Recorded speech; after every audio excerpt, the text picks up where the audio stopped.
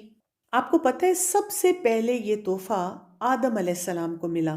ایک حدیث سے ہمیں یہ پتہ چلتا ہے کہ اللہ سبحانہ تعالیٰ نے آدم علیہ السلام کو پیدا کیا اور انہیں فرمایا کہ جاؤ اور فرشتوں کو سلام کرو، اور جو کچھ وہ تمہیں کہیں اسے غور سے سنو، وہ تمہارا اور تمہاری اولاد کا سلام ہوگا۔ آدم علیہ السلام نے جا کر فرشتوں کو کہا السلام علیکم، اور فرشتوں نے جواب میں کہا السلام علیکہ ورحمۃ اللہ، یعنی انہوں نے سلام کے ساتھ ساتھ رحمت بھی بھیجی۔ اسی لیے ہم دیکھتے ہیں کہ سورہ نساء کی آیت نمبر 86 میں اللہ سبحانہ تعالیٰ نے سلام کرنے کے بارے میں ہمیں بہت اہم بات بتا دی۔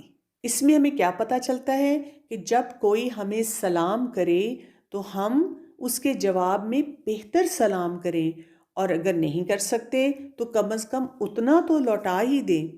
ویسے بھی بچوں، جیسے ہی ہم کسی کو سلام کرتے ہیں ہمیں ایک دوسرے سے محبت محسوس ہوتی ہے، کیونکہ اللہ سبحانہ تعالیٰ کی طرف سے اس وقت سلامتی آ رہی ہوتی ہے۔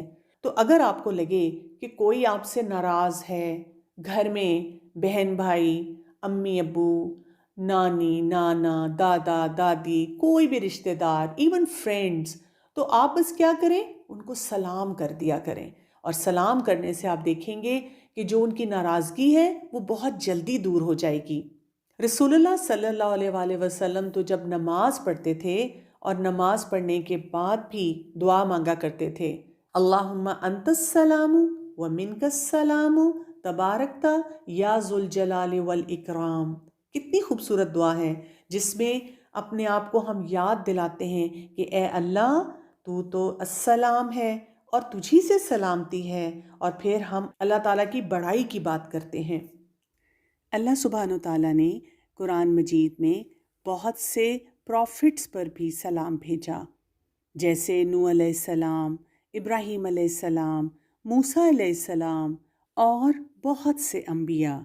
آپ کو پتہ ہے کہ ایک اور وقت جب ہمیں پیس چاہیے ہوتا ہے، سلامتی چاہیے ہوتی ہے، وہ تب ہے جب ہم بہت پریشان ہوں، ہمیں کسی سے ڈر لگ رہا ہو، تو ایسے وقت میں بھی اللہ سبحانہ تعالیٰ کا یہ نام پڑھنا چاہیے، السلام۔ اور ویسے ہم دیکھتے ہیں کہ 3 ایسے وقت ہیں جو کہ بہت مشکل وقت ہوتے ہیں ہر شخص کے لیے۔ ایک، جب انسان پیدا ہوتا ہے، کیونکہ اس وقت وہ فرسٹ ٹائم اس دنیا میں آتا ہے تو اس کو ڈر سا لگ رہا ہوتا ہے کہ میں نے یہاں پہ کیا کرنا ہے۔ دوسرا وقت جب انسان فوت ہو جاتا ہے اور اس دنیا سے چلا جاتا ہے، اس وقت بھی یا تو رحمت کے فرشتے آئیں گے اس انسان کے لیے جس نے اچھے کام کیے ہوں گے اور وہ سلام پیش کریں گے، اور اگر کسی نے بہت غلط کام کیے ہوں گے تو بہت سخت فرشتے آنے والے ہیں۔ اسی طرح ایک اور بہت خوف کا وقت وہ ہوگا جب انسان کو قبر سے اٹھایا جائے گا، لیکن جس نے اللہ تعالیٰ کو السلام مانا ہوگا اور سلامتی کے ساتھ اس دنیا میں رہا ہوگا تو وہ اس وقت بھی بہت پیسفل ہوگا۔ تو ہمیں اللہ تعالیٰ سے السلام سے دعا مانگنی چاہیے کہ اللہ تعالیٰ ہمیں ان تمام مشکل ٹائمز میں سلامتی میں رکھے، آمین۔ پھر جنت میں جب لوگ جائیں گے تو وہاں پر بھی ان کو اللہ سبحانہ تعالیٰ کی طرف سے سلام پیش کیا جائے گا۔ سورہ یاسین کی آیت نمبر 58 میں اللہ سبحانہ تعالیٰ نے اس کے بارے میں ہمیں بتایا، سلام قولا من رب الرحیم۔ اور جنت کے لوگوں کو فرشتے بھی سلام پیش کریں گے اور ان کو بتائیں گے کہ وہ کامیاب ہو گئے، اور پھر ہر طرف سے لوگ ایک دوسرے کو سلام کہہ رہے ہوں گے اور سلامتی کی پکار ہوگی، یعنی وہاں پر کوئی کسی کو تنگ نہیں کرے گا، کوئی کسی کو گالی نہیں دے گا، کوئی کسی کو مشکل میں نہیں ڈالے گا، کسی قسم کا ڈر نہیں ہوگا۔ ویسے بھی بچوں اگر ہم سوچیں تو اللہ کا ہر حکم ماننے میں ہی ہمارے لیے سلامتی ہے۔ اللہ سبحانہ تعالیٰ نے جن کاموں کو سختی سے اور پابندی سے کرنے کے لیے کہا ہے، مشکل تو بہت لگتا ہے لیکن ذرا آپ سمجھے نا، ان کاموں کو کرنے سے کیا ہوتا ہے، سب لوگوں کے لیے امن، چین اور سکون آ جاتا ہے۔ جیسے جو چوری کرتا ہے اس کو تو بہت مزہ آتا ہے، کوئی محنت بھی نہیں کرنی پڑی اور اس نے کسی کی چیز اٹھا لی۔ لیکن جس کی چوری ہوتی ہے اس کو کیسا محسوس ہوتا ہے؟ اسی طرح کچھ بچوں کو اپنے بہن بھائیوں کو اور فرینڈز کو اور بچوں کو پارک میں اور اسکول میں تنگ کرنے میں بڑا مزہ آتا ہے، لیکن جس کو تنگ کیا جا رہا ہوتا ہے اس کو کیسا لگتا ہے؟ کچھ لوگوں کی عادت ہوتی ہے کہ وہ جھوٹ بولتے ہیں اور ان کو لگتا ہے کہ وہ کتنے عقل مند ہیں کہ وہ جھوٹ بول کر بہت سی سچویشن سے بچ جاتے ہیں۔ لیکن جس کے سامنے جھوٹ بولا جا رہا ہوتا ہے اور جس کے بارے میں جھوٹ بولا جا رہا ہوتا ہے وہ کیسا محسوس کرتا ہے؟ اسی طرح کچھ لوگ وعدہ اپنا پورا نہیں کرتے اور وہ کہتے ہیں آئی ڈونٹ کیئر، لیکن جس سے وعدہ توڑا جاتا ہے اس کو کیسا محسوس ہوتا ہے؟ اور جب ہم اللہ سبحانہ تعالیٰ کے اس نام کے بارے میں سوچتے ہیں السلام، تو اللہ تعالیٰ سے کتنی محبت محسوس ہوتی ہے کہ جو بھی سلامتی ہے، جو بھی پیس ہے، وہ اللہ تعالیٰ کی طرف سے آتا ہے۔ بچوں، آپ کو پل صراط کے بارے میں پتہ ہے؟ جس پر سے آخرت میں سب لوگوں کو گزرنا ہوگا۔ جن لوگوں نے بہت اچھے کام کیے ہوں گے وہ بھاگ بھاگ کر اس کے اوپر سے گزریں گے اور جنت میں چلے جائیں گے، اور پل صراط کے نیچے جہنم کی آگ ہوگی، اور جن لوگوں نے غلط کام کیے ہوں گے وہ اس میں کٹ کٹ کے گر رہے ہوں گے۔ یہ ایسا خوف کا وقت ہوگا کہ لوگ وہاں پر بار بار کہہ رہے ہوں گے ربی سلم، ربی سلم، اے ہمارے رب ہمارے لیے سلامتی ہو۔ اور ہمیں حدیث سے پتہ چلتا ہے کہ رسول اللہ صلی اللہ علیہ وآلہ وسلم وہاں پر بھی کھڑے اپنی امت کے لیے، مسلمانوں کے لیے سلامتی کی دعا کر رہے ہوں گے۔ اچھا، آپ نے کبھی نیا مہینہ شروع ہونے پر چاند دیکھ کر کوئی دعا پڑھی ہے؟ جی، اللہم اہلہ بالامن والایمان والسلامتی والاسلام ربی وربک اللہ۔ بہت خوبصورت دعا ہے۔ اس میں بھی ہم پورے مہینے کے لیے امن مانگ رہے ہیں، سلامتی مانگ رہے ہیں۔ اسی طرح آپ کو پتہ ہے کہ جب ہم نماز پڑھتے ہیں ہم اس میں بھی سلامتی کی دعا کرتے ہیں۔ کون سی دعا؟ جی، جو التحیات سے شروع ہوتی ہے۔ آج کا آپ کا ہوم ورک ہے، آپ نے بیٹھ کر اس پوری دعا کی ٹرانسلیشن پڑھنی ہے اور پھر اپنے ماما بابا کو بتانا ہے کہ اس میں کس کس کے لیے ہم سلام کہتے ہیں۔ آپ کو پتہ ہے کہ ہمیں تو قبرستان سے گزرتے ہوئے بھی یہ بتایا گیا ہے کہ ہم سلام کریں، لیکن کتنے افسوس کی بات ہے کہ جب ہم کہیں پر بھی ہوتے ہیں، مثلاً اسکول میں یا پارک میں یا مارکیٹ میں یا ایون گھر میں، تو ہم صرف ان لوگوں کو سلام کرتے ہیں جن کو ہم جانتے ہیں، جن سے ہماری دوستی ہوتی ہے، جبکہ السلام، اللہ سبحانہ وتعالیٰ کا یہ نام ہمیں بتاتا ہے کہ ہمیں تو ہر ایک کے لیے سلامتی کی دعا کرنی چاہیے۔ اور جب ہم ہر وقت یہ دعا کر رہے ہوں گے تو ہمیں یاد رہے گا کہ ہم نے پوری زندگی ایسے گزارنی ہے کہ ہم کسی کو کوئی تکلیف نہ دیں۔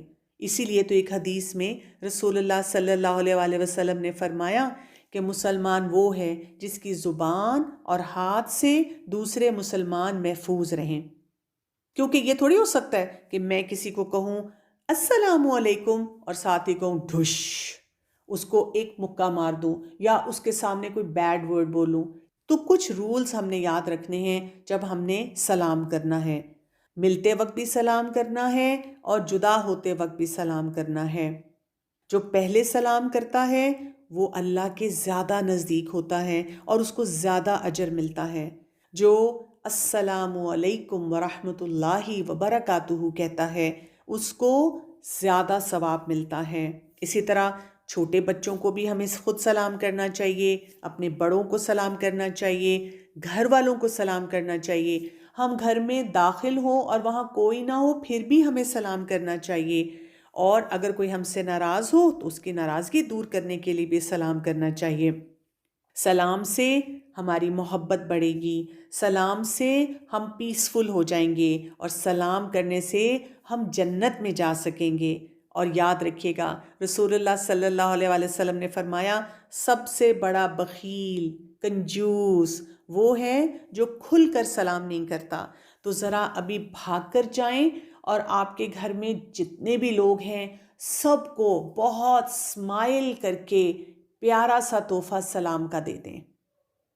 السلام علیکم ورحمۃ اللہ وبرکاتہ۔